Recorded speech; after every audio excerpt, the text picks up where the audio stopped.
ও মা, আজ সকালের ব্রেকফাস্টে তুমি কি বানাচ্ছ? এই যে চিড়ের পোলাও বানাচ্ছি।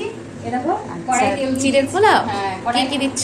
কড়াই তেল দিয়ে দিয়েছি, দিয়ে হ্যাঁ। এবার আমি একটু ঘি দিচ্ছি, ঠিক আছে? হ্যাঁ, এই দেখো ঘি দিয়ে দিলাম, তেলটা আমার গরম হয়ে গেছে।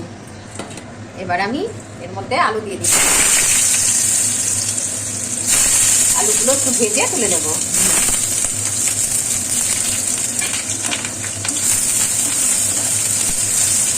চিড়ের পোলাওটা ভালোই লাগে খেতে, জানো, সকালবেলায় একটু টিফিনে খেয়ে দেখবে, ভালো লাগবে।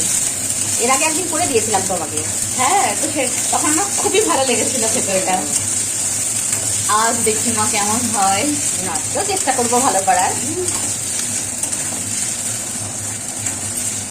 এই যে আমার আলুটা ভাজা হয়ে গেছে। হ্যাঁ, আমি এর মধ্যে পেঁয়াজ দেবো, তো বাদামটা ভাজতে ভুলে গেছি, আমি বাদামটা একটু ভেজে নিই আগে।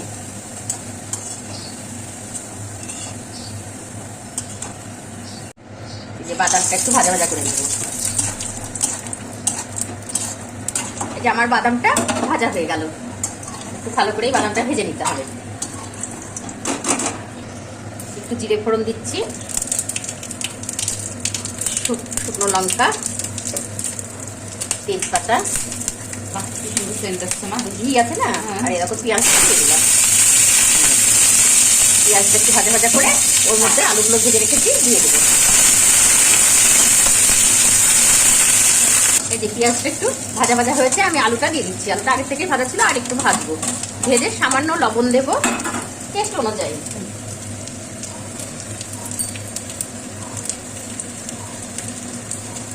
অল্প একটু হলুদ, একটু নেড়ে চেড়ে ওর মধ্যে আমি কিশমিশগুলো দিয়ে দিচ্ছি। আর একটু মানে ঘি দেবো এর ভিতরে, অল্পটা আবার ঘি দেবো। অল্প একটু ঘি দেবো।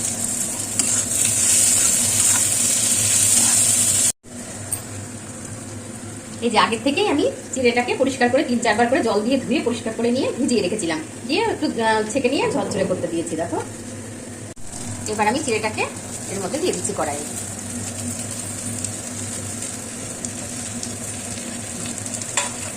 আগে একটু লবণ দিয়েছি, দেখবো, দেখে আবার দেবো। একটু নাড়াচাড়া করে নিই, সকালবেলা টিফিনটা ভালোই হবে। হ্যাঁ তোমার। আমি এর মধ্যে বাদামগুলো দিয়ে দিলাম, ভাজা বাদামগুলো। এর মধ্যে চিনি দেবে না মা? হ্যাঁ দেবো, কিছুক্ষণ নাড়াচাড়া করি। অনেকে চিনি না দিয়েও খায়, জানো মা? হ্যাঁ, যারা ঘরে খায়, আমি পারি না, ভালো লাগে না, একটু মিষ্টি মিষ্টি ভালো লাগে আমার। এবার আমি একটু চিনি দিয়ে দিচ্ছি, 2 চামচ মতো দিচ্ছি, একটু মিষ্টি মিষ্টি ঝাল ঝাল। আমি লবণটা আগেই দেখে নিয়েছিলাম টেস্ট করে, ঠিকঠাকই আছে, আর লবণ লাগবে না দিতে। দেখো কেমন ঝরঝরে হয়েছে। তাই তোমার অনেকের আবার গলে যায়, জানো চিড়ে। হ্যাঁ, না, চিড়েটা ভিজানোর কাছে, ঠিকঠাক ভিজাতে পারলে চিড়ে গলবে না। এভাবে 5 মিনিট মতো নাড়িয়ে নেবো, তারপরেই হয়ে যাবে এটা আমার। আচ্ছা, এই যে আমার চিড়ের পোলাও রেডি হয়ে গেল। যদি আমার এই রেসিপিটা আপনাদের ভালো লেগে থাকে, তাহলে লাইক, শেয়ার এবং কমেন্ট করবেন।